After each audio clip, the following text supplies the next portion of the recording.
Stu Taggart, you've been in the role for over a year and finally you can start talking about where the race is going. You must feel a sense of relief.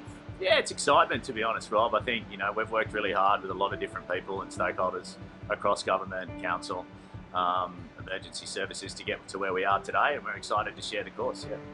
You're stretching as far north as Helensburgh. I didn't know that was a suburb of Wollongong.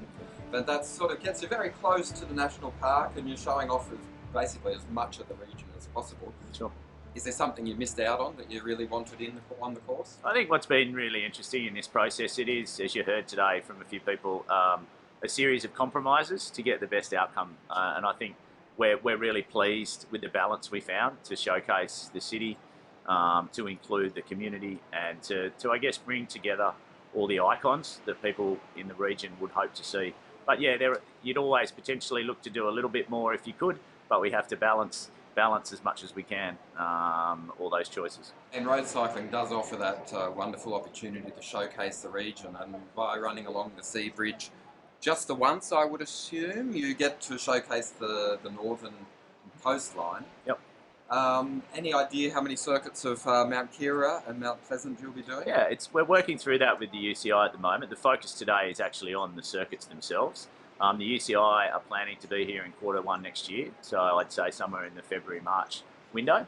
And I think we need, with the UCI, to have finalised the full course profiles by the end of March. So I'd say there'll be a series of steps around that final decision. If I look at the course, and we try to do a quick estimation of what likely rider it is, it does, certainly the finish suits Caleb Ewan. I guess it depends on how often they go up and down the hill, but was there any consideration done to try, people might sort of assume that there's a favouritism for an Australian rider. No, I think it's probably, Rob, the opposite. We work really hard on the technical criteria of the UCI in terms of distance, but then getting their feedback. We would probably have done over 100 drafts of changes to give you a sense of what we were doing. So to try and factor in any one individual rider to that sort of process becomes difficult. Would we love to see an Australian win on home soil? Absolutely, and we hope once Caleb has a chance to, for example, have a look at the course, we look forward to his feedback.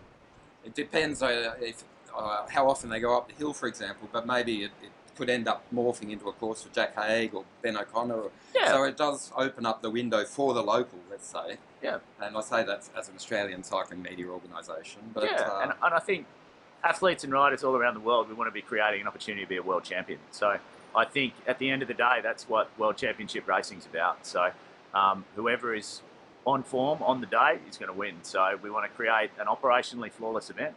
We want to make sure the riders have every opportunity to perform at their best. And yes, we hope an Australian can get a rainbow jersey across the week, or hopefully a couple, but at the end of the day, we just want to provide that platform that each of the athletes can perform at their peak.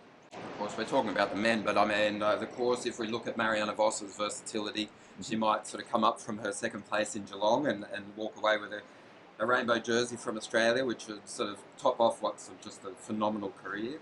Have you had any liaison with people like Mariana who have had such an involvement over the years with so many various sort of world championships? Yeah, less individuals. We've certainly shared our plans with UCI, and we presented to the national federations at this year's World Championships to share with them where we were at with the course development. So that's really the interaction. But our focus has been with the UCI, with their technical team, who are obviously representing the interests of all national federations. Talking about the issues with COVID, a lot of people are going to be concerned about that, but by September the feeling is that everything will be clear and people can start making travel arrangements. Do you want to just give your little perspective on that? Yeah, I think we have to plan really across a range of scenarios, and we work really closely at a federal level. From a health perspective, we've followed closely the National COVID Response Plan and the 4 phases that incorporates. We've spent time in New South Wales Health in understanding, I guess, the public health order situation in New South Wales. It's we're a single jurisdiction event. We're not across multiple states. Okay.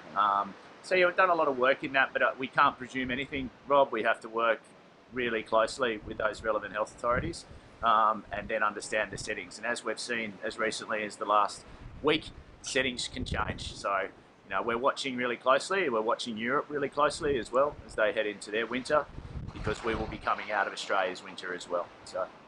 You were in Flanders for the World Championships of 2021. That was probably a showcase event. It was almost like a coming out of the pandemic scenario, did it give you a sense of relief? Yeah, I think for us, we were very grateful to be there. We left in lockdown in New South Wales and entered an environment of a city coming out of lockdown, hosting a World Championships in I guess the home of cycling in many respects. And one of the interesting things that we took away was how happy everybody was to be out, because Belgium were in a very similar situation to, I guess, what we'd come out of, being locked down for a significant period of time. And you could see that people were enjoying being together and able to watch a sport they love in their hometown. Well, congratulations on the launch. It was fantastic to see Senator Colbeck here, for example, offering a little kind donation from the federal government, and hopefully that'll stand us in good stead to see the future of cycling prosper even more.